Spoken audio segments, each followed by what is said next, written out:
Hello नमस्ते प्रणाम दोस्तों, आप सब कैसे हो। आशा करते हैं आप सब अच्छे होंगे, स्वस्थ होंगे, मस्त होंगे। तो हम आप लोगों को एक भोले बाबा का गीत सुनाने आ रहे हैं। अगर पसंद आए तो लाइक करें, सब्सक्राइब करें, शेयर करें, कमेंट करें। और यदि चैनल पे नए हैं तो प्लीज़ सब्सक्राइब कर लें ताकि आपको हमारा हर वीडियो मिल सके और आप हर वीडियो का आनंद ले सकें। भोले बाबा का गीत है दोस्तों। अगर पसंद आएगा तो कमेंट में ज़रूर बताइएगा कि आपको हमारा गाना कैसा लगा। भोला गईले बाजार, भोला गईले बाजार, गौरा जी सोचेली मनवा में। भोला गईले बाजार, भोला गईले बाजार, गौरा जी सोचेली मनवा में।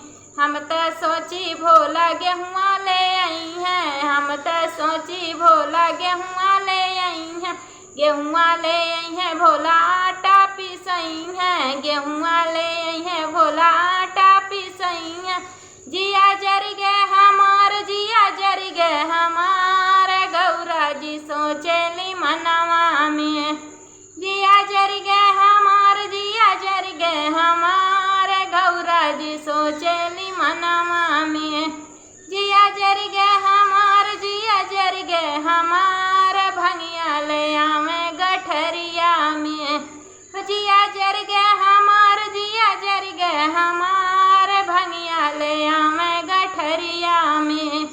भोला गईला बाजार, भोला गईला बाजार, गौरा जी सोचेली मनवा में। भोला गईला बाजार, भोला गईला बाजार, गौरा जी सोचेली मनवा में।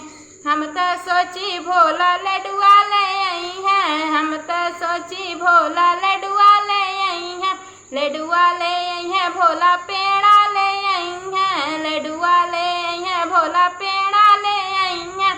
जिया जर गे हमार, जिया जर गे हमार, गौरा जी सोचेली मनवा में। हो जिया जर गे हमार, जिया जर गे हमार, गौरा जी सोचेली मनवा में। हो जिया जर गे हमार, जिया जर गे हमार, धतुरा ले आवे गठरिया में। हो जिया जर गे हमार, जिया जर गे हमार, धतुरा ले आवे गठरिया में।